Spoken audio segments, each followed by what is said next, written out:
This quarantine will be extended if needed to other types of cargoes and carriers. We are not at this time, however, denying the necessities of life, as the Soviets attempted to do in their Berlin blockade of 1948. Second, I have directed the continued increased close surveillance of Cuba and its military buildup.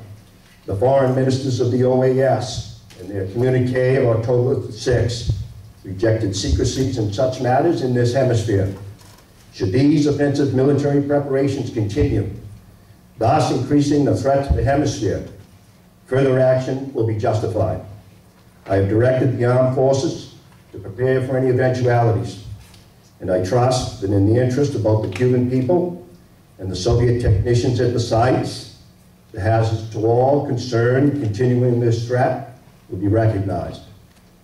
Third, it shall be the policy of this nation to regard any nuclear missile launch from Cuba against any nation in the Western Hemisphere as an attack by the Soviet Union on the United States, requiring a full retaliatory response upon the Soviet Union. Fourth, as a necessary military precaution, I have reinforced our base at Guantanamo, evacuated today the dependents of our personnel there, and ordered additional military units to be on a standby alert basis. Fifth, we are calling tonight for an immediate meeting of the organ of consultation under the Organization of American States to consider this threat to hemispheric security and to invoke Articles 6 and 8 of the Rio Treaty in support of all necessary action. The United Nations Charter allows for regional security arrangements, and the nations of this hemisphere decided long ago against the military presence of outside powers. Our other allies around the world have also been alerted. Sixth, under the Charter of the United Nations, we are asking tonight for an emergency meeting of the Security Council to be convoked without delay to take action against this latest Soviet threat to world peace. Our resolution will call for the prompt dismantling and withdrawal of all offensive weapons from Cuba under the supervision of UN observers before the quarantine will be lifted. Seventh and finally, I call upon Chairman Khrushchev to halt and eliminate this clandestine, reckless, and provocative threat to world peace and to stable relations between our two nations. I call upon him further to abandon this current course of world domination, to join in an historic effort to end the perilous arms race and to transform the history of man.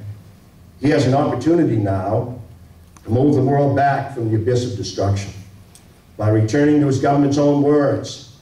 They had no need to station missiles outside its own territory, and withdrawing these weapons from Cuba by refraining from any action which will widen or deepen the present crisis, and then by participating in a search for peaceful and permanent solutions.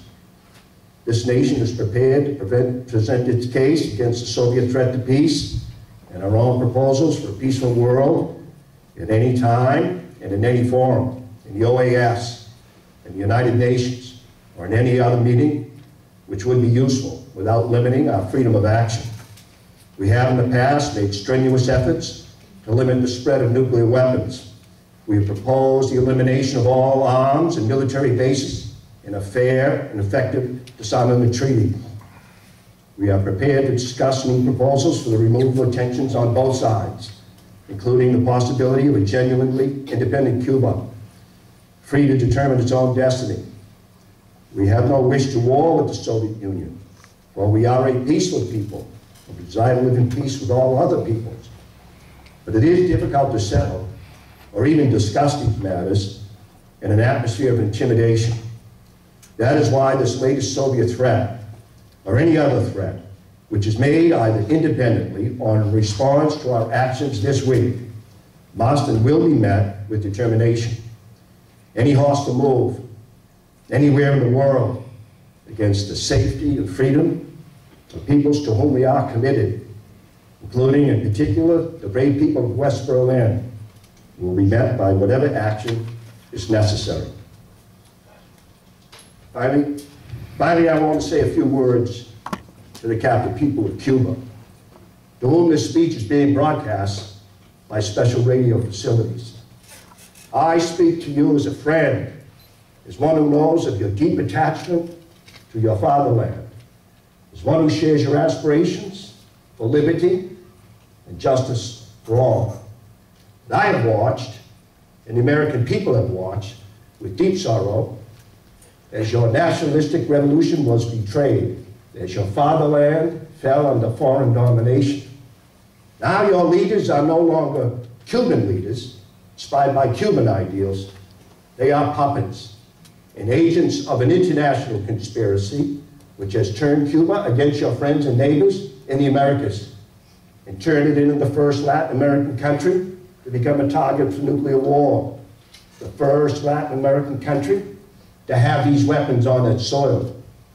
These new weapons are not in your interest. They contribute nothing to your peace and well-being. They can only undermine it.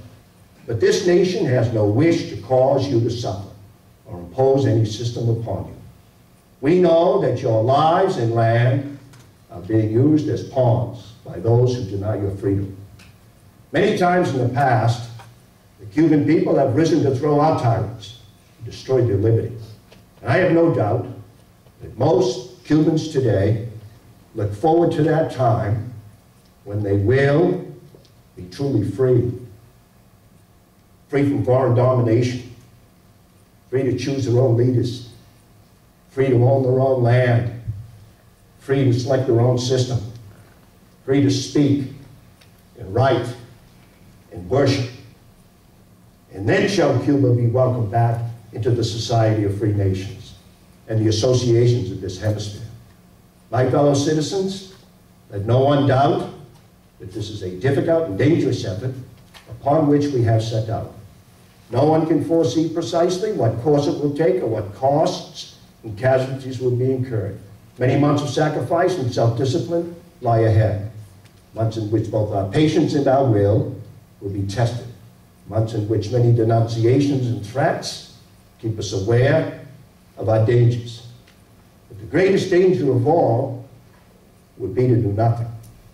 The path we have chosen for the present is full of hazards, as all paths are.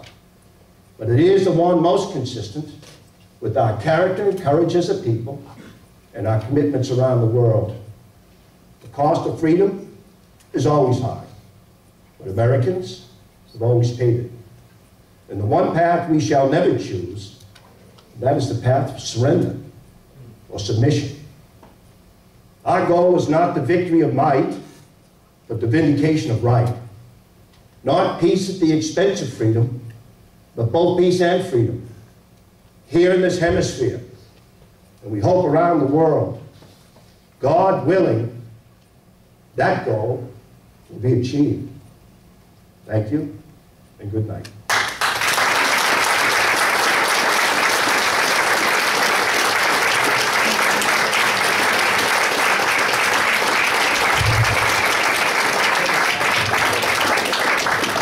Ladies and gentlemen, Mr. Mike Lowe. Mike, come on out here. Folks, Mike grew up listening to and memorizing the speeches of John F. Kennedy. At college parties, he was prodded by his friends to do an impersonation of JFK, which brought the delight to his classmates. 4 years ago, he decided to bring John F. Kennedy forward as a living, breathing character. From the vocal inflection and cadence to the personal mannerisms, Mike creates a remarkable portrayal of President John F. Kennedy, who was a member of this hall, the Ancient Order of Hibernians, Division 14, incidentally. And being present at one of Mike's performances transports us back to a time of unsurpassed eloquence and oratory. So, folks, tonight was his debut of the Cuban Missile Crisis. Please visit his website. You're going to hear a lot from him in the future. JFKExperience.com. Mr. Mike Lowe. Mike, come on out here.